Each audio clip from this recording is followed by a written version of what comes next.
তো আমাদের এখানে পড়ার সিস্টেমটা কি? আমাদের প্রত্যেকটা সাবজেক্টের আলাদা, আলাদা দিন। ক্লাস 5 থেকে 8 সায়েন্স এবং আর্টস মানে ৭ খানা সাবজেক্টই পড়ানো হয়। মানে ২ জন মিলে পড়াই, আমি এবং মৌমিতা ম্যাম। আর ক্লাস 9 থেকে 12 পর্যন্ত বাংলা, ইতিহাস, ভূগোল আর ইংলিশ। আমি যে পড়া দিচ্ছি, আমি তো প্রত্যেকদিন একটা সাবজেক্ট পড়াচ্ছি না।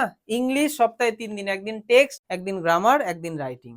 ইতিহাস সপ্তাহে একদিন, ভূগোল সপ্তাহে একদিন, এগুলো সব একদিন একদিন করে, ওই দিন তার অন্য কোনো সাবজেক্ট নেই। তো আমি যেদিন যেই সাবজেক্টটা পড়াবো সেই দিন সেই সাবজেক্টটা সবার আগে বাড়িতে গিয়ে একবার দেখতে হবে। যেমন আজকে আমি ইংলিশ পড়ালাম, তুমি আজকে বাড়িতে গিয়ে একবার ইংলিশ যেটা আমি পড়ালাম এক ঝলক দেখবে। যদি আজকে সময় না পাও, আজকে রাত হয়ে গেছে, কালকে সকালে একবার দেখবে সবার আগে। আজকে দেখলে বেশি ভালো হয়। চেষ্টা করবে রাতে ঘুমানোর আগে যেটা স্যার আজকে পড়ালো সেটা এক ঝলক একবার দেখবো, কারণ আজকের পড়াটা সব থেকে বেশি ভালো তোমার আজকেই মনে আছে। আগামী দিন আমার কোন সাবজেক্টটা আছে, স্যারের কাছে কোন সাবজেক্টটা পড়া, ইতিহাস না ভূগোল না কি সাবজেক্ট পড়া, কারণ স্যার তো একটা সাবজেক্ট পড়ায়, সেই সাবজেক্টটা পড়বো। তারপরে একটু অঙ্ক করব, একটু ইংলিশ করব, আর একটু বিজ্ঞানের পাঠ করব।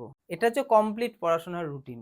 আমরা একটা করে সাবজেক্ট প্রাইভেটে দেবো, কিন্তু বাড়িতে আমরা 4টে সাবজেক্ট পড়বো, কেউ কেউ 5টা সাবজেক্ট পড়বে। মানে ক্লাস 8 পর্যন্ত আমি বিজ্ঞানটাও পড়তে বলবো না। ক্লাস 8 পর্যন্ত স্টুডেন্টদেরকে আমি এটা বলবো, তারা বাড়িতে গিয়ে যেদিন টিচার যেটা পড়ালো সেইটা এক ঝলকে দেখবে, মুখস্থ নয়, জাস্ট এক ঝলকে দেখবে।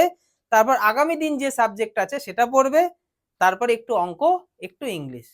তোমরা যারা ক্লাস 8 এর ওপরে পড়ো, মানে ক্লাস 9 থেকে যারা পড়ো, তোমাদেরকে এখানে বিজ্ঞান বা ফিজিক্স বা ভৌতবিজ্ঞান সাবজেক্টটাকেও অ্যাড করতে হবে, কারণ অঙ্ক, ইংলিশ, ফিজিক্স এগুলো একটু বোঝার জিনিস, যেটা প্রত্যেকদিন তোমার সাথে থাকলে খুব ভালো হয়। তো এইভাবে আমরা পড়াশোনাটা করব, তাহলে আমাদের পরীক্ষার রেজাল্ট ভালো হবে এবং আমাদের কাছে কঠিন সাবজেক্টগুলো সহজ হয়ে যাবে।